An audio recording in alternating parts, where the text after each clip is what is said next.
Okay. Brew, do you want to go first here? Do you want Greg to go? Were you surprised by Philly's blowout? I mean, I'm surprised they put up a double nickel. Isn't that the most ever? Wow, Jordan's going to lose all his branding. Philly's got the double nickel. Mahomes going to have the three-peat. Rough week. It didn't feel like a 32-point game to me. I mean, I thought, we were talking about this earlier, I thought it was close, not close, but I thought the Commanders had a chance into the fourth quarter. When it was 34-23, I was like, because Jaden was moving the ball. And this is what I say about the Commanders. And look, Philly's the better team. All credit to them. They came to play.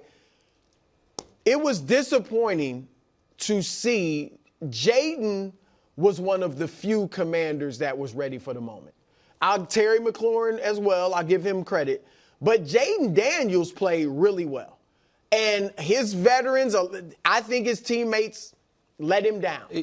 I thought from the beginning when the guy bobbled the opening kickoff, that shows you, okay, are they ready? And then the first play for the Eagles, Saquon goes 60 yards and breaks 2 tackles. Yeah. Wasn't like he wasn't touched.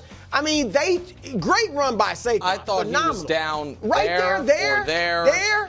Yeah, I mean, and then it was over. So, and that's not they were driving on most of those fumbles. There was another kickoff fumble that led to a touchdown. I think the moment you're talking about, Brew, because at the end of the second quarter. So it was 34-23 with the ball at midfield in Jaden's hands with 30 seconds left in the third quarter. And in that moment, I was like, okay, they're going to score. We're going to have a one-possession game. The Eckler fumble happened, and then it was lights out entirely. So that wasn't it was right before the start of the fourth. Right, but there was another one before this. No, at the end of the second quarter that gave them another touchdown. They went up 27-12. No, McNichols fumbled, De'Ami Brown fumbled. My point was they were already down -2 in the turnover battle, Wildes. And despite that, had the ball midfield down 11, and it felt like it hadn't totally gotten away from them. And so I see the look on your face. I don't think Brew's doing this. I'm certainly not trying to do this. I'm not taking anything away from Philadelphia. They were 8 yards a play. You're just not, you know what I mean? Every time they had the ball, they were able to do whatever they wanted. It felt to me like we could have had a game more stylistically similar to Lions Commanders, where it's just like, man, everyone's scoring, except I guess kind of we did, except this time, instead of the Lions having the 5 turnovers, the Commanders had the 3, and it got away from them. Yeah, so for me, I kind of saw the game a little different. I was definitely surprised that they blew them out, simply because third time you're going against this in-division opponent, and so there's a lot of familiarity. You kind of know who one another are, and so I didn't expect a blowout, although I expected Philly to win. But to me, the difference, you say Jaden played great. He played good.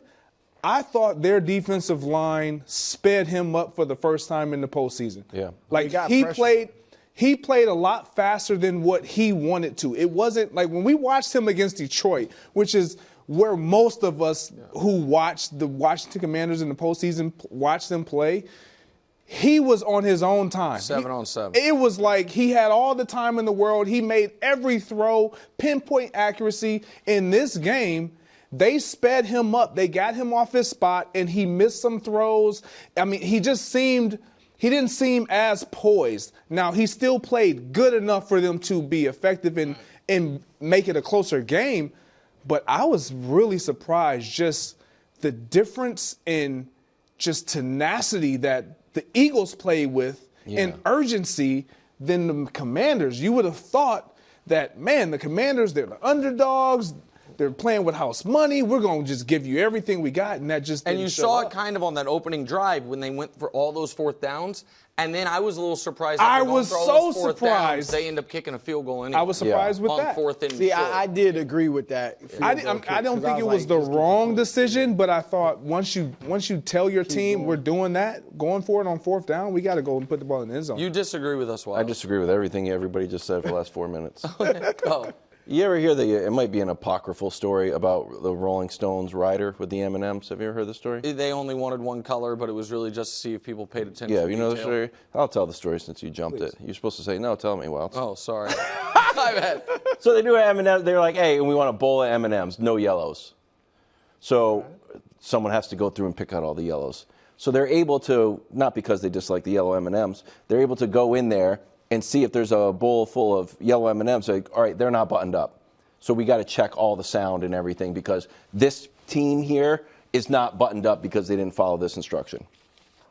If game one, Saquon goes for 146 and catches 40 yards and has 2 touchdowns, and they say, all right, don't do that again.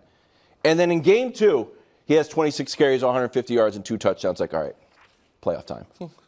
First play. If the first play, All right, this is a good he point. goes for a touchdown, I didn't need to see anything. I was like, this game is over.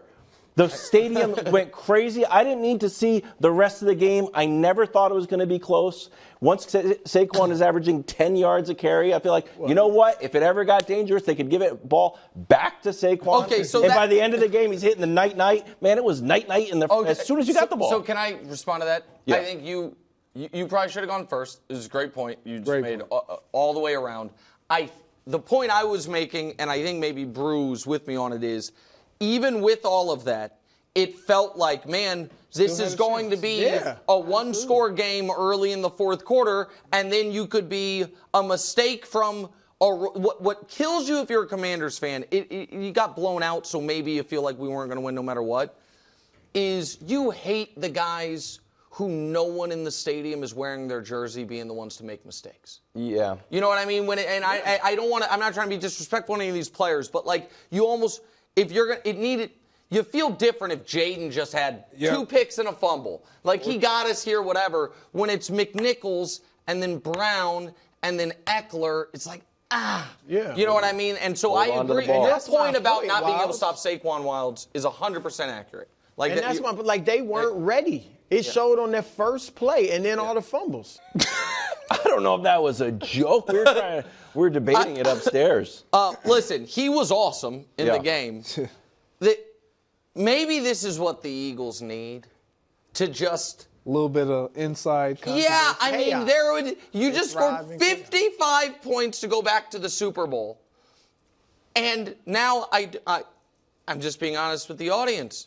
I'm like, oh, that relationship doesn't seem great. No. And that was, when they were rolling, we were like, Saquon's going to break Dickerson's record. AJ's like, the passing needs to be better. I don't know the interpersonal relationships. I do know the next 2 weeks, Big Dom's got a mess on his hands and he better clean it up. But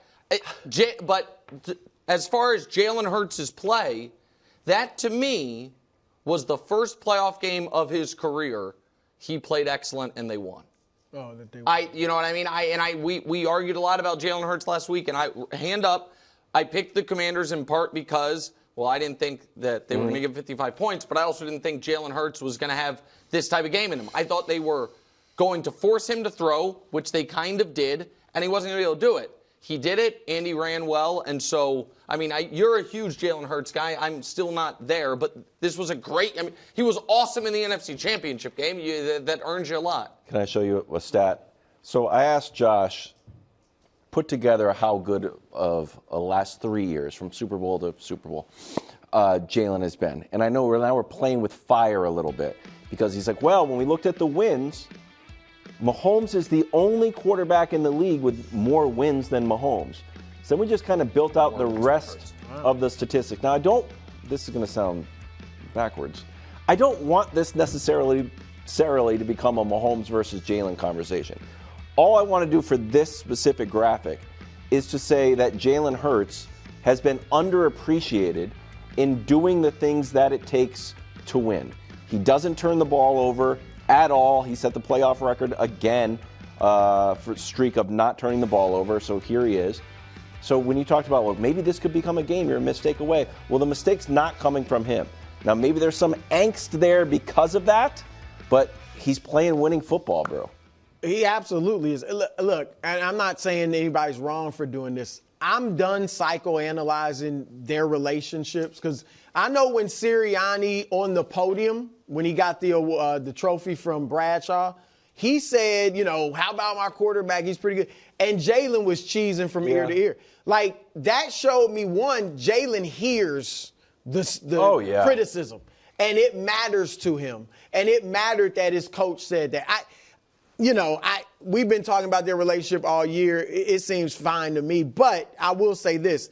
I agree with you. Jalen, his last 4 games, since A.J. Brown criticized him or, we need to improve our passing, these are his stats in his 4 full games. That's Pittsburgh and the 3 playoff games. Like you say, he's not turning the ball over, completion percentage. I thought yesterday he threw it well. I mean, that 4th and 5, I think, to A.J. Brown on the sideline was perfectly thrown. That was a huge play. Huge play. And, you couldn't throw it any better than that. And then the touchdown pass was a nice pass, too, to A.J. Brown in the right corner. Here we go. So like I said last week, Jalen is not like one of the ultra elite passers, but I do believe he's a solid passer and can make big plays with his arm and his legs, and that's what he's done. So I actually think he'll play well in the Super Bowl and give them a chance. Yeah, I thought Jalen, he deserves respect. He deserves more than what we were giving him. And I don't think there was any disrespect. For me, it was a matter of what we hadn't seen this year. And I get it. You're going to pull up the sample size of his wins and losses and all that. Yeah, he's been great. He's on a really good team, too. But for me this year, we hadn't seen that. I'm with you. That's the best version of Jalen Hurts in the pass game that we've seen all year. It's the best version that we've seen since the Super Bowl. And in the postseason, and I disagree. They didn't force him to throw. They didn't need to throw in this game. That's right. So for him to be able to do it when not being forced to do it and okay, we got to have you do it, it's going to give them confidence moving forward in this game. And to his point, he feels like this is what I could have been doing the entire season, but it wasn't. Thanks for watching. Subscribe here to get more from the show and to check out clips from other shows on FS1.